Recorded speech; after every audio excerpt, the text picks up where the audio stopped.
Il ne faut jamais croire un ancien toxicomane qui dit qu'il est guéri parce qu'on n'est jamais guéri.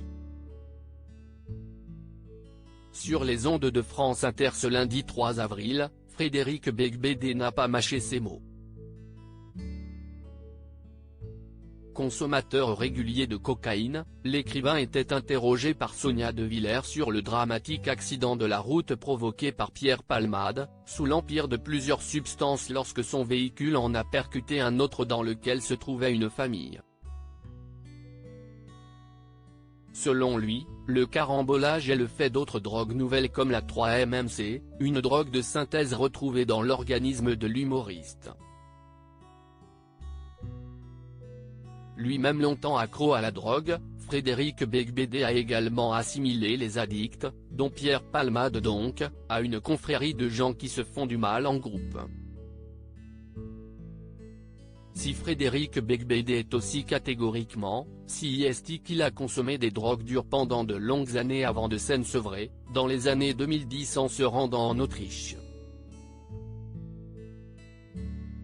Avant cette prise de décision, les proches de l'écrivain ont tenté de l'aider à arrêter. Beaucoup de gens ont déjà essayé de me sauver, écrivait dans l'Op.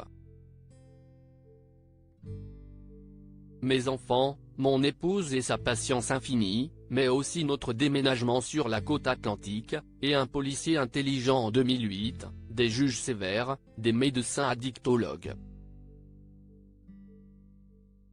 Tombé dans l'addiction, l'auteur de 99 francs avait des journées bien rodées. Il m'a semblé que nous pratiquions ce rituel aux toilettes par habitude plutôt qu'enthousiasme.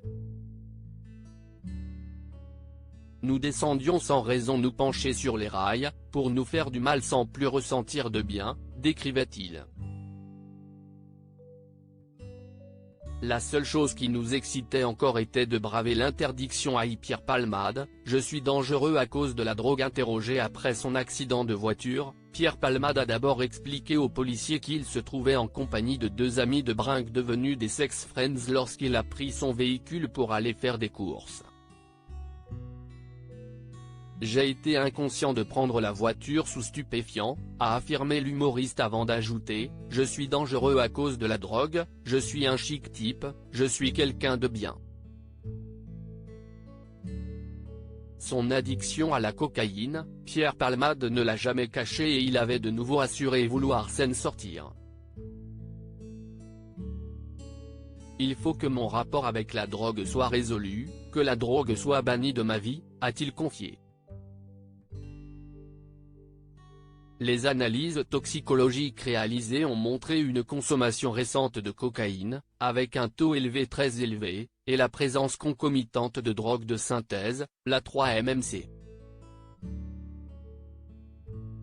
À propos de l'auteur Lou Ducreux, politique et royauté sont mes dadas, mais les people non, presque, plus de secret pour moi depuis 2016. Kim Kardashian et Céline Dion d'un côté, mais aussi Sigur Rós et Aki Kaurismäki. Ces derniers articles Meghan et Harry dilettantes, le ridicule nombre d'heures hebdomadaires qu'ils consacrent à leur faux. Quand il y a une baisse de désir. Le secret de Léna Guillou pour ne pas se lasser d'Adil Rami. Brigitte Macron, un très proche collaborateur sur le départ après un épisode pour le moins gênant.